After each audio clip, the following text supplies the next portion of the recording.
I hope everyone is doing well in these challenging times. It's great to see so many attendees from different parts of the world. Very briefly about myself, as I said, I'm Pawan Budwar. I'm co-editor-in-chief of British Journal of Management. I'm also a professor of international human resource management at Aston Business School, Birmingham, UK. Thanks to both the academies for initiating this. I believe it's important we continue to push on the research agenda. I understand certainly we all were sucked into delivering learning and teaching related activities online and so on. But it also gives us an opportunity to keep pushing on the research and publication agenda. I'll briefly talk about two main things from British Journal of Management in my given 10 minutes or so. So first, I would like to share lots of overview background information about the journal. A lot of it is available online, but many a times we as researchers, we somehow don't go into those details. But that kind of information can be really useful for scholars submitting manuscripts to the journal. Second, I will share observations, and these observations are not only mine, but my co-editors and observations of associate editors and so on over the years regarding what kind of manuscripts get published in British Journal of Management and what are the weaknesses and so on. In my observation, to an extent, some of this information is applicable to most of the other journals as well. Okay, to start with the first one, i.e. To give you an overview regarding the journal and the background information on the journal. As it says, it's the official journal of British Academy of Management.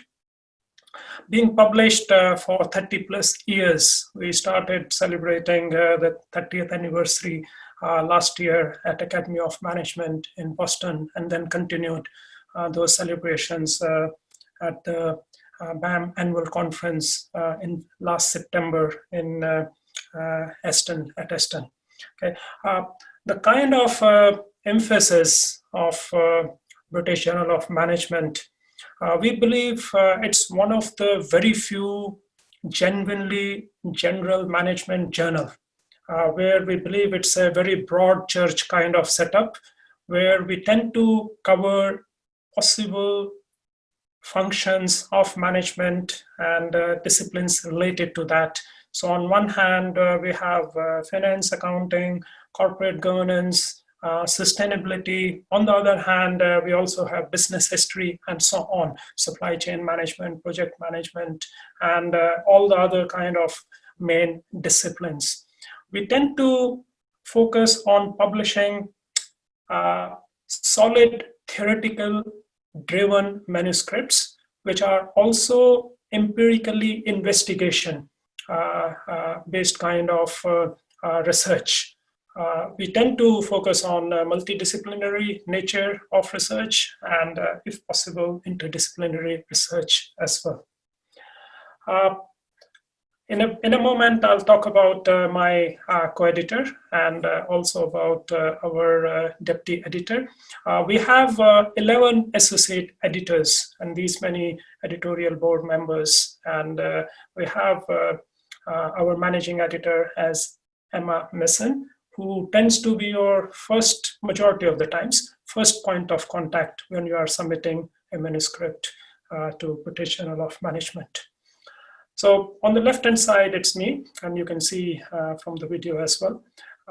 Doug Cumming is my co-editor-in-chief. He is based at Florida, and I'm pleased Doug is with us today. Shlomo is the incoming editor. At the moment, he's acting as a deputy editor-in-chief, but from January 2021, when I'll finish my kind of extended term of 7 years in December 2020, he comes in and joins Doug as co-editor-in-chief. So these two colleagues are there, and they'll be joining me to take and address a number of questions you guys might have later on. When we look at our associate editors, we believe it's highly diverse. And as I was saying, this is very kind of true general management journal. And you can see our associate editors, which I must say, it's a dream team to work with. So I'll point out one or two things from this slide. So what we did last year, we realized that perhaps we need 2 specialist associate editors in methods. So if you look at profile of Anne Cunliffe, she is highly reputed in qualitative analysis. And then we have Jeremy Dawson, who kind of specializes and an expert in quantitative methodologies. And I'll come back to this, why we need this.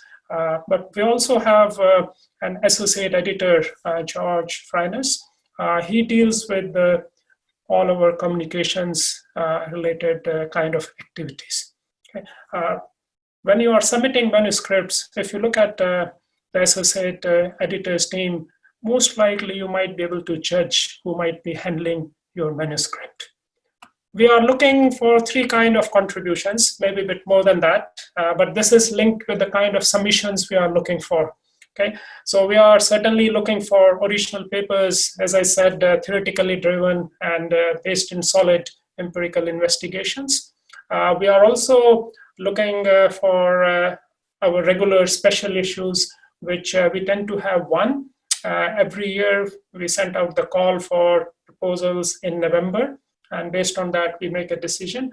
At times, what we have done, if we find more than 1 kind of wow special issue proposal, then we have created a combination of small mini issues. So right now we have 3 mini issues going on, which will form 1 special issue. Or we had, I think so very rarely and fortunately, we'll have some kind of unexpected events where we lose some remarkable scholar. And Mike Wright is the one I'm talking about, whom we lost earlier this year. So in his kind of memory, we are doing a special issue which compiles work related to his work. We also have this third kind of area where we are open for methodology related submissions. I'll briefly talk about these 3. So like most journals, when we talk about theory papers, we are looking for novel contributions. And believing a majority of the participants have a PhD or are pursuing a PhD, I believe these things are pretty clear what we are looking for. I've given some references if you guys are interested in looking into what kind of stuff, perhaps how to refer and use and so on. Empirical papers, majority of the empirical papers, they are based in primary data, but of course we have panel data and so on. Here are some suggestions when we are looking at submissions based on secondary and primary data. So as scholars, please keep in mind some of the things which are on this slide. So please be transparent, please be open, please try to share your data from where it is coming, when it was collected, who all participated, any ethical issues, and so on. So we are pushing for that kind of transparency and understanding from where the data is coming and if it's representative of the population and so on. Further, these I call the basic fundamentals, but our observation suggests many a times the fundamentals are not in place, and it doesn't look professional and it doesn't look really nice. And for quality journals, some of these things have to be in place. Okay, so when you are putting tables or when you are reporting significance and so on, so these things should be there. And similarly, when we are reporting different findings and results, there are norms and there are ways of reporting those.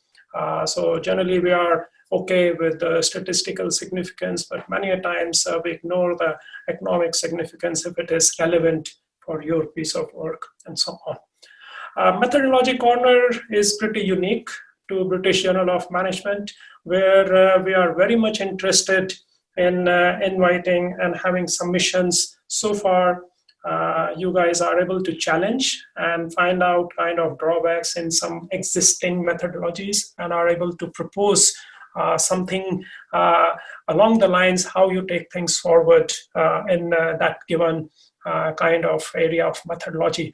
So I've put three kind of examples which have been published in the recent past, and you can use the link and find out more. And there was a question related to Methodology Corner earlier posed by one of the attendees in advance to the meeting today. So the question was, can we give feedback on proposals related to Methodology Corner? And the answer is yes. So write to either Doug or me or both of us, and we'll look into it and we'll come back to you. This is typical kind of information which is relevant for most journals. So here are different stats related to the kind of submissions we receive, our acceptance rate, desk reject, and so on. We try hard to desk reject a lot because we believe it's beneficial for everyone. If you get the bad news in 2-3 days instead of 1 year, that is far better. But the whole idea is to go for quality and be supportive and constructive. So we'll give you clear information why a paper is desk rejected or indeed desk rejected also by a given associate editor. This we have put so that junior faculty or junior scholars, they can see the journey generally a given manuscript takes. Okay, so as I said earlier, managing editor is your first call. Majority of the journals they are inviting submissions on Manuscript Central.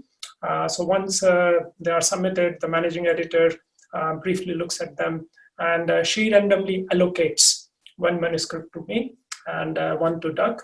And we try to make an initial decision in the first very few days, 2-3 days, or at times straight away that day only.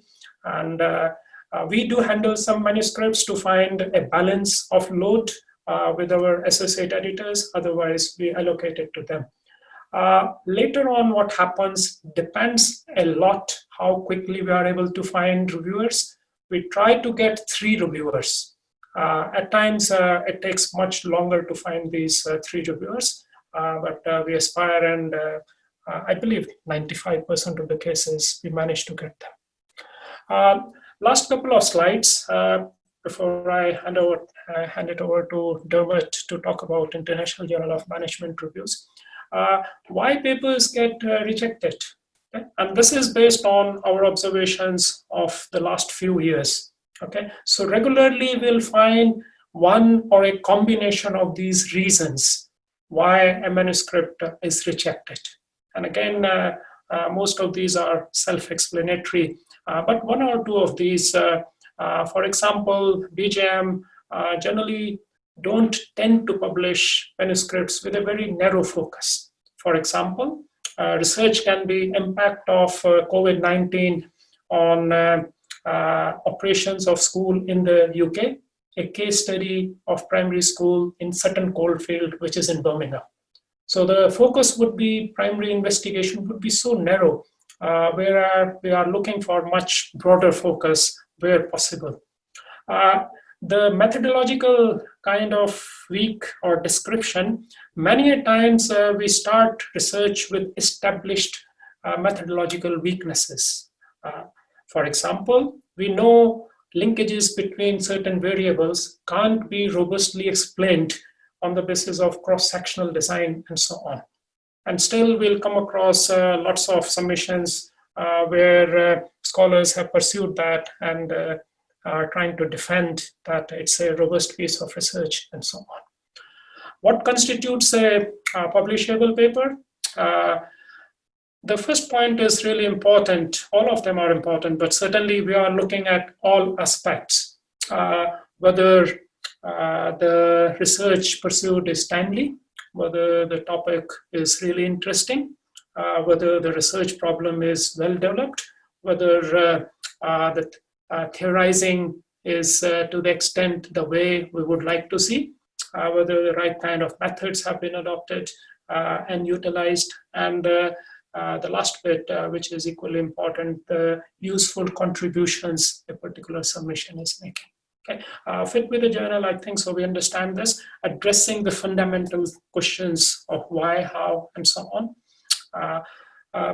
The last point, I will just say a few sentences where historically it was acceptable if you are doing your research in a less or under-researched part of the world and simply saying this research has not been done in Nigeria or Ghana, hence it's really useful.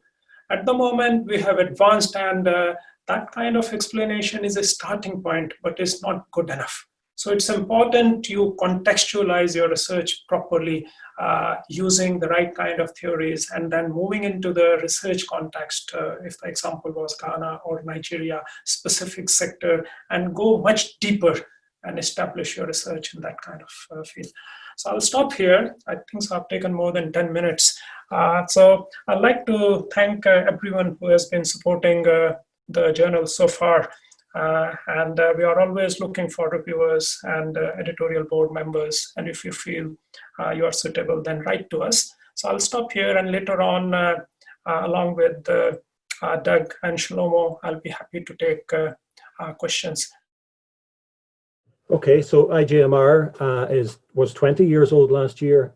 It's one of the other one of the journals that's run by the British Academy of Management and jointly owned with Wiley Publishing. We are a journal that deals only in literature reviews in business and management. We publish about 4 issues a year.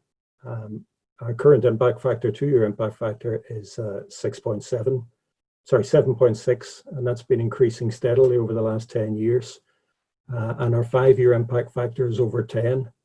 And this puts us in ranked 8th of the business and management journals globally. You can see on this figure as well that our downloads have been steadily increasing alongside our impact factor, and last year we had over 500,000 downloads globally. So as I said, I'm one of the co-editors-in-chief. The other co-editor-in-chief is Katie Bailey, and we have a consulting editor-in-chief, Caroline Gatrell. So Caroline was co-editor-in-chief for the previous 6 years. So the aims and scopes of the journal. The number one aim of IGMR is to produce literature reviews. So those are, well-informed, thorough, critical reviews of a particular domain within management and organization and management studies. So the key thing that we're looking for, 2 key things we're looking for in IGMR is, first, we want the literature review to be up to date and thorough. And the second thing is our literature reviews published need to make a clear, significant conceptual contribution or contribution to theory within a particular field. And I'll talk about that later.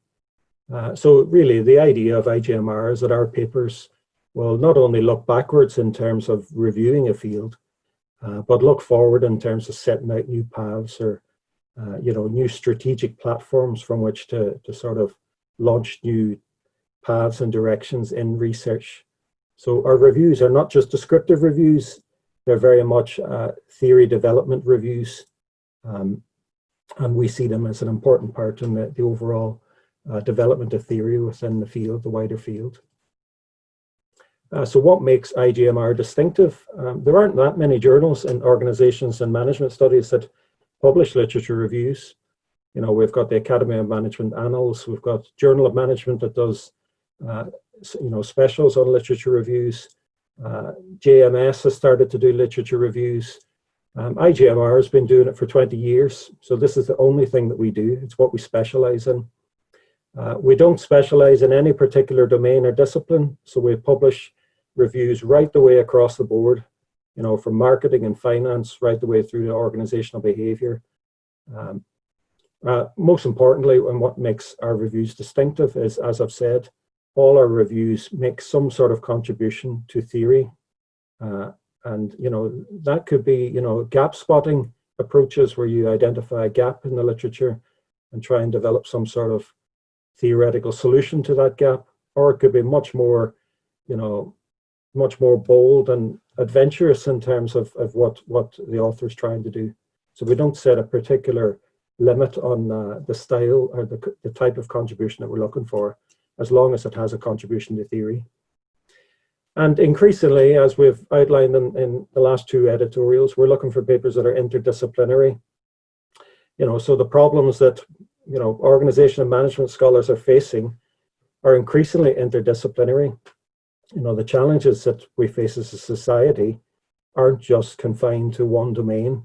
So we've definitely encouraged literature reviews that move between domains and seek to sort of make bridges and blend theories between different domains. So really, we are a very general journal, and we'll accept and at least consider anything, no matter how radical the authors may think that is. So very similar to what Pawan said with British Journal of Management, we have the same managing editor, Emma Misson. We use the same Scholar One system. We don't have as many submissions as British Journal of Management. We have about one a day, so around 360, 370 submissions a year. We do desk reject much more of these, so we desk reject about 80%. Our reviews tend to be quite lengthy, and we do involve 3 experts in every single peer review process. So we really want to make sure that when a paper goes into peer review, we're optimizing the chances that it will actually get through that peer review process with a successful outcome. Our overall acceptance rate is 5%, but as I said, most of that happens at the front end with Katie and myself desk rejecting papers. With every desk reject letter, we'll always give an indication of what was missing in the paper, and this will always be linked back to our publication criteria, which is on the website. Our journal has also become increasingly international. So it started in 1999 to largely a UK audience, but now our submissions are, just under a half are right across Europe. In fact, if you look at any of our recent publications, you'll see that most of the authors are from, about half of those authors are from within, different types of countries and institutions across Europe. But we have an increasing number of submissions from Asia. About a third of our submissions are now from Asia, about 10% from North America, and then the rest from Africa and Australia and South America. So our distribution and our readership is increasingly international in focus.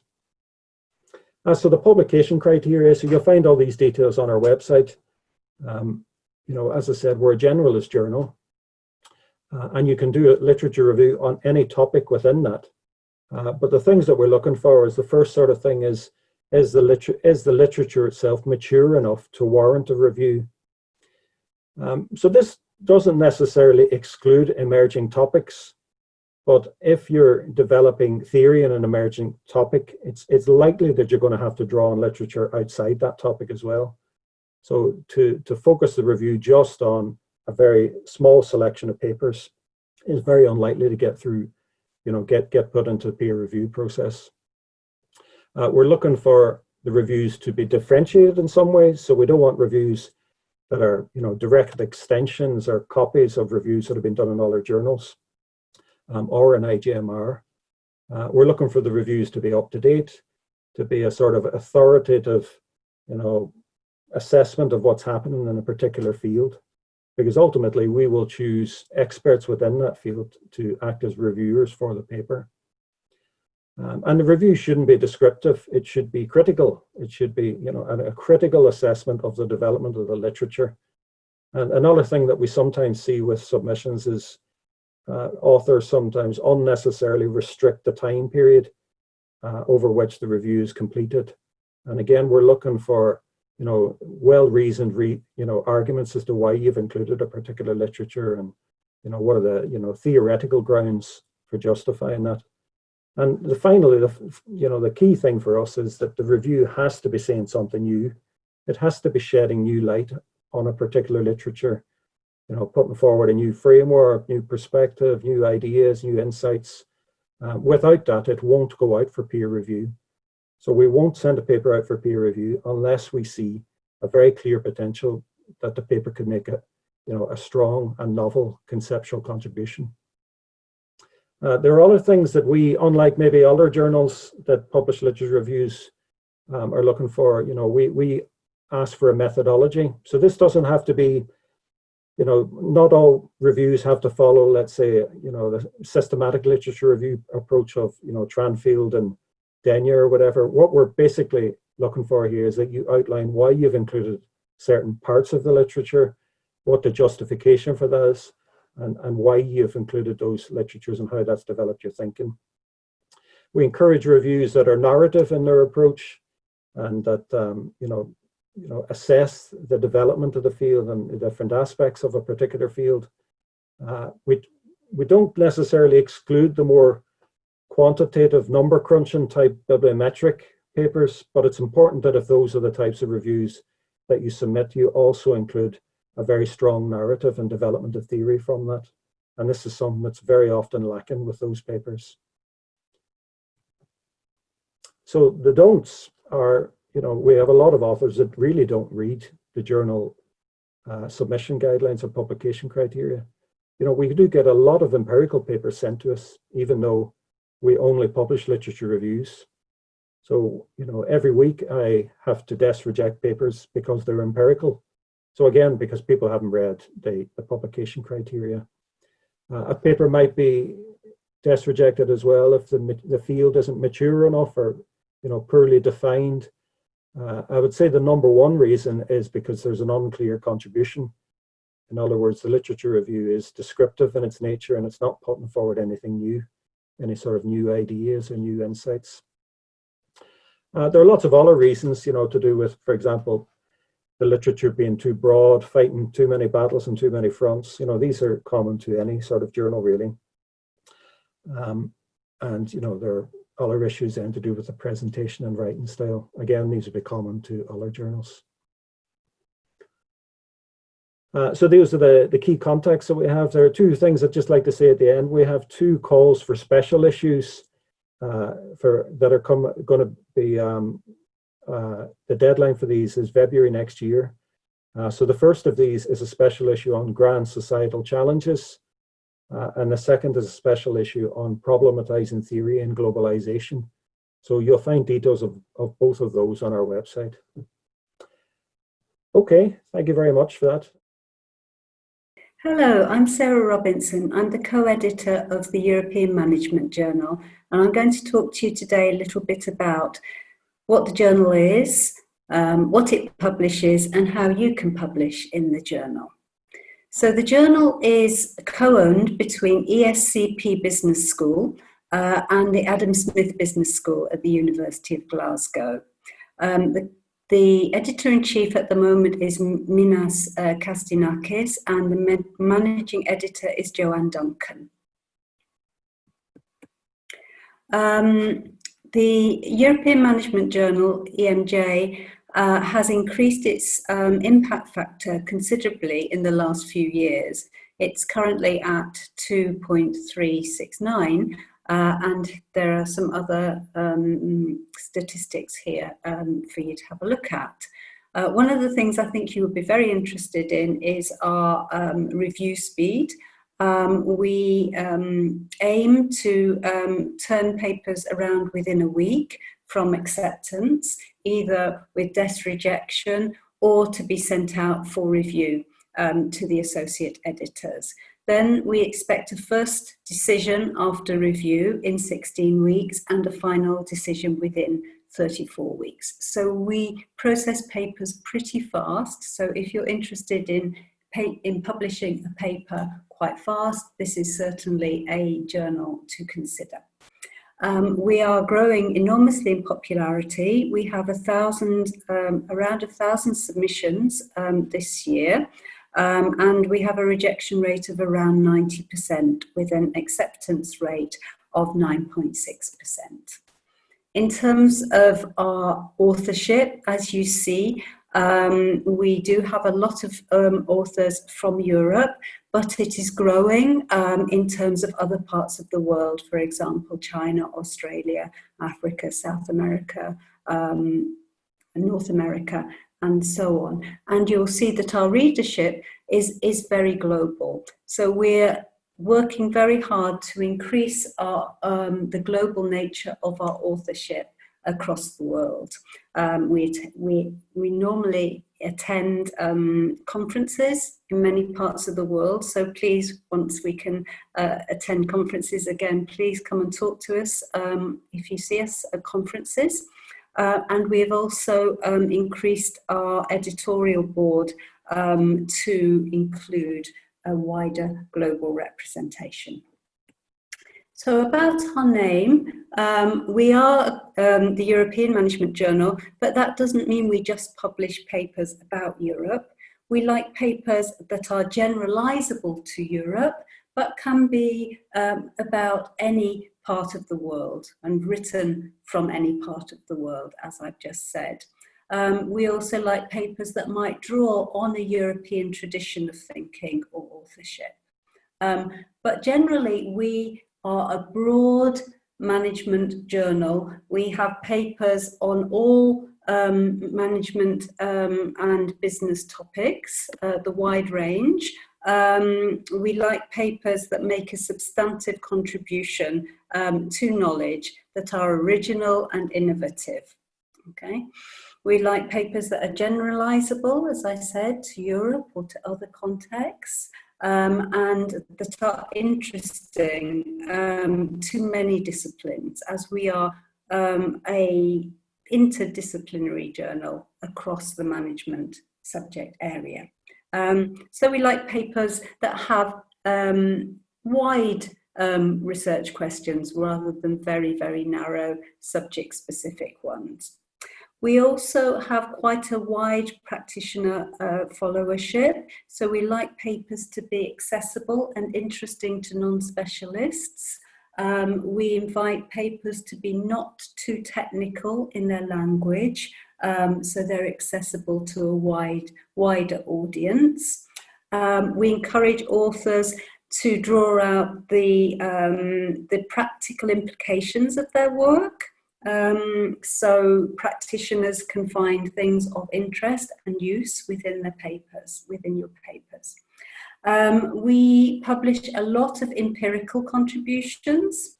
We are method agnostic in that we publish both qualitative and quantitative papers, and are very open to new methods that are emerging.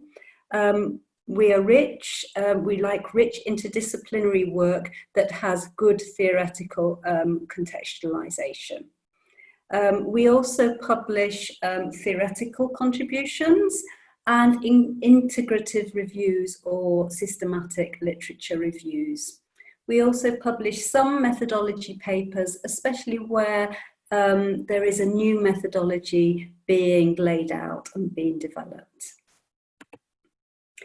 Just to give you an idea of the wide range of papers we publish, here is a list of the associate editors we have. So we have associate editors for marketing, for entrepreneurship and innovation, for business ethics, for international business and management, for organizational studies, for organizational behavior, for business strategy and organizational theory, human resource management, supply chain and operations management, and accounting and finance. So again, we're very much a broad brush management journal. Just to give you an idea of some of the popular papers at the moment, the most cited papers, I'll allow you to have a look at that at your leisure. But as you see, again, they are across the wide range of the management and business spectrum. Why do we reject papers? Well, like many journals, it's the same reasons: a lack of contribution, a lack of originality, a weak positioning or motivation of the papers. Sometimes papers are too data-driven and don't have enough theoretical framing. Sometimes there is a lack of clarity or conceptual drifting within papers, and we don't publish modelling papers within the journal. That's the only section of papers we really don't publish. So when you submit your paper, we'd very much encourage you to include a well-written cover letter to the editor-in-chief, which tells us about your paper, your motivations for doing the paper, the research questions, your theoretical positioning, and so on. So that's very helpful in terms of the tirage process at the beginning. So please do that. And in terms of best practice for videos, we very much encourage early career writers, authors, as well as more established authors. So we've spent a bit of time and effort in the journal reaching out to early career writers, authors, researchers to support you in the process. So we've developed a series of videos that talk about how to shape your paper for our journal. So some of our associate editors and past editors, as well as Minas, as you'll see in the bottom corner there, are talking about the best practice for developing a paper. So the first one is introduction to the journal, how to avoid desk rejections, the role of theory in paper development, what an intellectual contribution means, what European means in the context of the journal, and advice on creative writing. So if you're interested in submitting a paper to our journal, I'd very much encourage you to have a look at those videos, which are available on the journal website. So additional advice on writing and publishing you will find in the letter, Minas's letter as incoming editor-in-chief, where he set out what sort of papers he was looking for and what areas we felt were perhaps a little neglected within our journal. And more recently, we have done a collective editorial where all the associate editors from all the subjects I've just shown you wrote about what they thought was interesting, novel, new in their areas at the moment, and which they would very much encourage people to write papers about. They would very much welcome papers in certain areas. So again, I would encourage you to have a look at that collective editorial, which is open access. In terms of our special issues, we have a special issue which is in progress at the moment on Technologies 4.0. When that becomes live, we would encourage authors to submit papers which build on that special issue.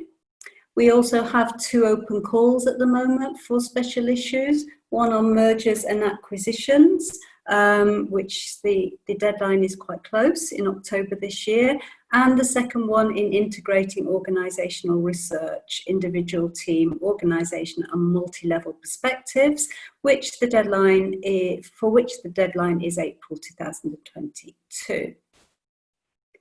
In addition to special issues, we also have a management focus section. Now this is like a mini special issue that has 3 to 4 papers plus an editorial. And that will be published within a regular issue of the journal rather than having its own special issue. So if you're interested in leading on one of those, please let us know and we can have a conversation about that. A new thing for the journal to encourage you to submit your best papers to our journal is that EMJ is going to publish is going to select an exceptional paper for an Exceptional Papers Award this year in 2020, and the winner will be announced on the website and in the journal, and we envisage continuing this tradition moving forward. So here is some further motivation for encouraging you to submit your best papers to our journal. So thank you very much. If you have any questions, please do not hesitate to contact me. My email is there on the slide. We'd be happy to talk to you about papers that you're interested in submitting to our journal, whether they fit or not. In special issues, if you would like to run a special issue within our journal, please don't hesitate to contact us. Or for the management focus, which I mentioned before as the mini special issue. So thank you very much for listening, and I hope you consider our journal as an outlet for your papers. I am an associate editor with the Journal of Management Studies, and I'm also Professor of Organisation Studies at the University of Liverpool Management School. I'm going to talk today about getting published in the Journal of Management Studies, and I'm going to look at three things. One, a little bit about the journal and who we are. Then I'll talk at slightly more length about getting published in the journal, which I suspect is the bit that will be of most interest to you. And then finally, just a few facts and figures about the journal. So I'm going to now share my screen with you. So just bear with me one moment.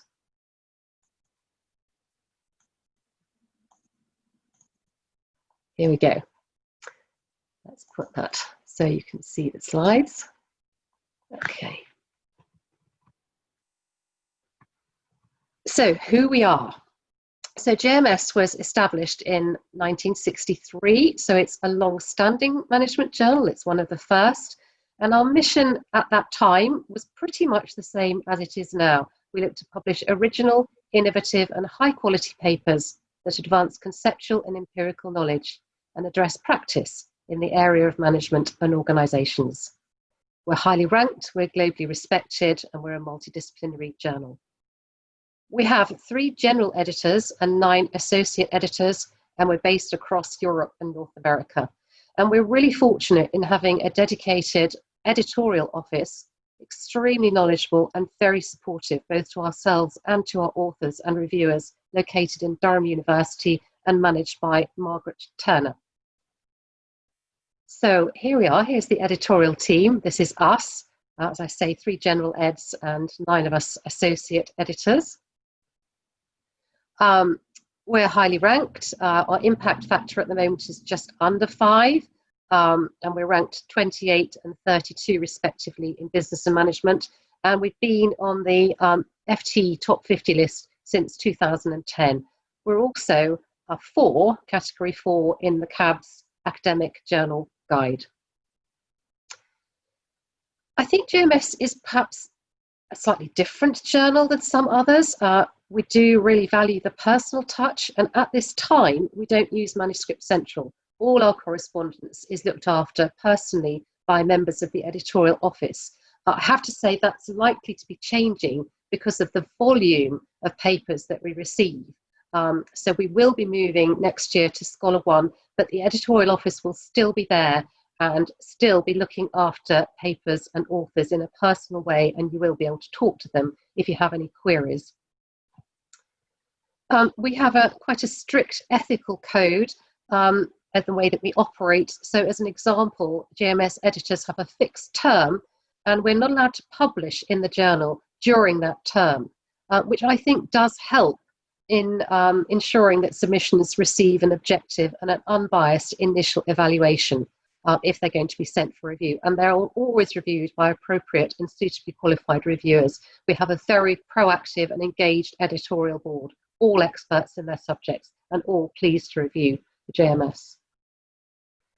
Now I'm going to talk a bit about the publication criteria, which I think is what we're really here for today.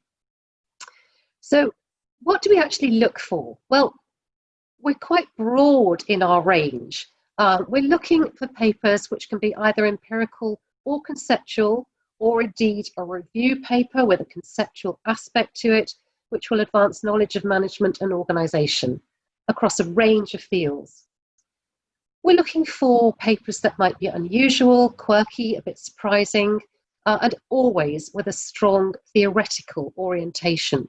While we are keen that papers are relevant to practice, if that's appropriate, the main thing is the theoretical orientation. All that we publish in JMS has a theoretical focus, and we would hope that, having read a paper in JMS, that researchers might think slightly differently about their field because of the conceptual contribution of the paper. Why do papers get rejected within JMS? We have quite a high rejection rate because we have such a high submission rate. And what happens is that the paper will land on my desk as an editor, and I will make a decision about whether it's going to go ahead for review or not. And the reasons why papers don't progress to review is because maybe they lack a clear, significant, and interesting contribution.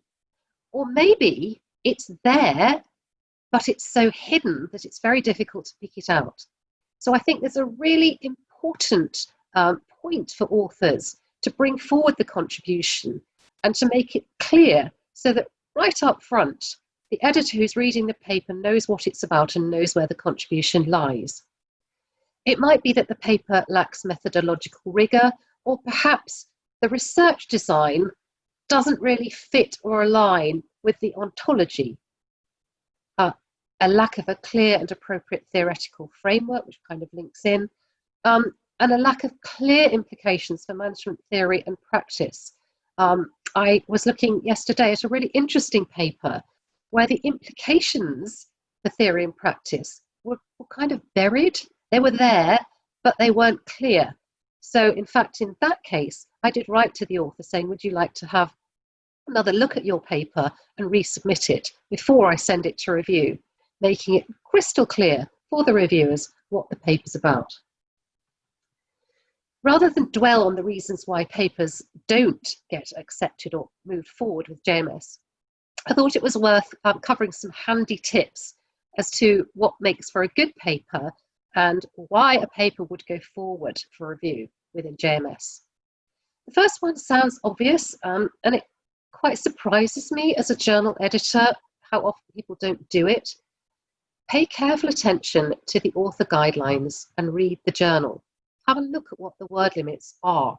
Have a look at what this, and indeed any other journal, is asking for you to do in your paper.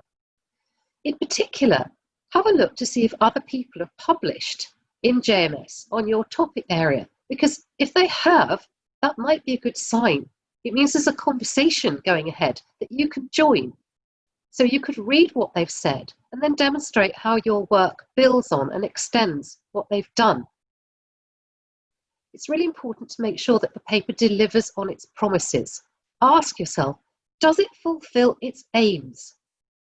It's not uncommon to get a paper that might say something quite intriguing at the start, like, this paper looks at the dark side of communication. And on reading the paper, there might be lots about communication, but the dark side gets lost. So it's really important to make sure that the paper fulfills what it's said its goals are right at the beginning. And as you read through it, you can see how, to keep with the example, the dark side gets picked up and discussed through the paper. It's also really important to bear in mind that JMS is aimed at a general management studies audience. So as an author, you need to make a really convincing case for why your arguments are relevant and of interest to scholars, not in your immediate scholarly circle. That's really important because actually you're hoping that your paper is going to be read by a wide range of scholars, as is JMS. So if you're doing something about the dark side of communication, you would need to ensure that somebody who was working in org studies or HRM would see how this is really, really important to them. I actually read a review of a paper which I thought was a really interesting example. So the reviewer said, when I started to read this paper, I thought to myself, what does this have to do with management studies? After I've read it, I thought, this paper has everything to do with management studies. It's really important. And that demonstrates that the authors had convinced the reviewers that their topic area was actually relevant right across the management studies field. They'd done a good job and they've stayed in the process. Make sure that your theoretical contribution is clear. Whatever kind of paper it is you're writing, you need to spell it out for the reader. And if your paper is lively and interesting, it makes it much more likely that it will get through the process than one which is competent but dull. That links in with aiming your paper at the general management studies audience. Try and make the links so that the management studies readers can see why this is important and relevant to real-world problems. Most importantly, check your spelling and grammar. It's astonishing how many interesting papers I might receive that land on my editor's desk, which are so poorly put together, it makes them very difficult to read. I actually was looking at one yesterday where the paper was quite interesting. However, it was almost impossible to read. It was evident that the writers had cut and pasted from different versions. The typefaces were different, the fonts were different, and it was misspelt. It's not possible to send something like that out to reviewers. So that paper lost its opportunity. Having talked a bit about what you have to do to get published in JMS, I'm now going to just give a brief overview of facts and figures. We get a high volume of submissions. It's not unusual that this would reach 1,200. I think this year it might go higher. So all the more important to follow the author guidelines when you're submitting. In terms of the types of paper that we receive, empirical studies are the vast majority, but we do receive conceptual only and review papers, and those are very welcome. And we have quite a good spread across the various regions for submissions. Our review process, we're very committed to providing timely and constructive feedback. It's likely that papers will go out for review for 3 reviewers, and of those 3, all will be experts in the field, and they will probably range from early career researchers to people who are actually very senior in the field.